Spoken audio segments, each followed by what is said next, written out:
So just figure out how much time passes before an object lands. We can just build our motion diagram. Motion diagrams look like this. Let me draw a little one in the corner here. There are these little dot diagrams that we've been making, right?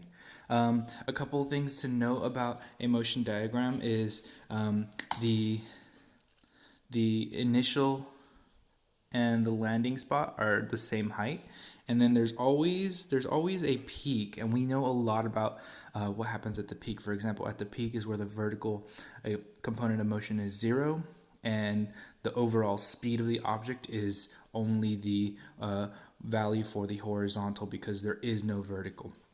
So there's just a couple things that we know about that spot on our motion diagrams. That being said, our goal right now is to figure out how much time it took for an object to land based on the initial components of motion from when it was launched. This object was launched with an initial vertical velocity equal to 40 meters per second. Okay, this was at time equals 0 seconds. That's going to be the most important part of all this. You'll notice also, I don't really care about the horizontal component of motion right now. It's just not important. I'm going to just look at the vertical component of motion. We know it's there. But we're going to let it ghost us for a while. Okay? So we're going to move on to 1 second later. The object will have continued to move up, but and it'll continue to move sideways. We know it's moving horizontally, but we know because of gravity, little g in this direction, we know that the vertical component of motion is now 10 meters per second less. So 30 meters per second. Yes, we know that there is a horizontal component of motion, but we don't really care about it right now. A second later,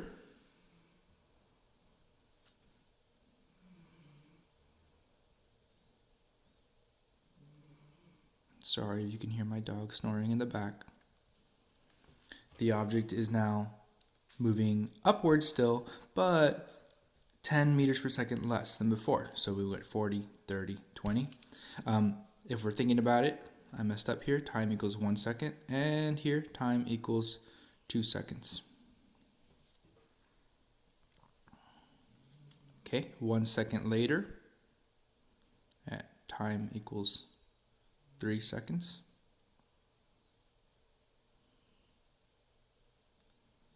Vy is equal to 10 meters per second. And guess what? A second later,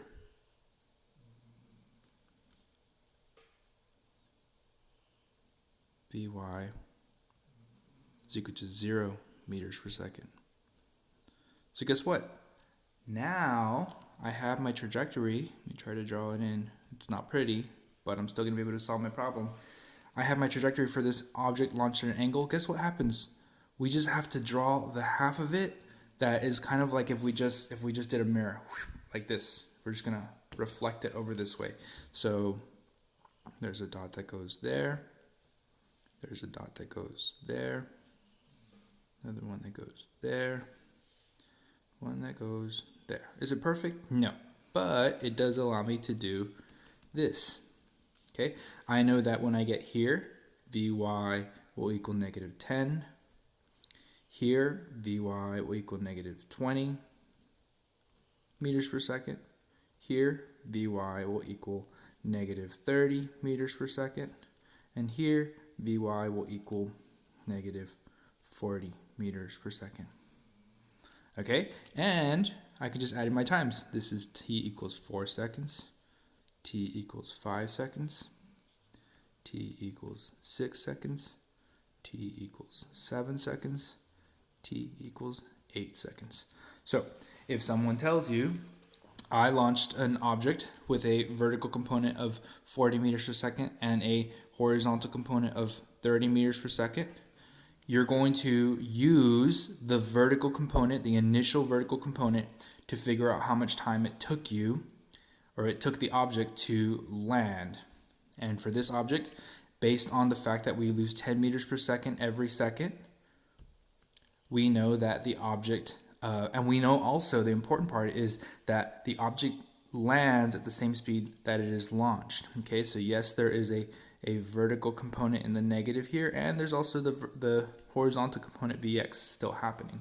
So that being said, we have mapped out the entire trajectory at each second. We know the velocity components at each second.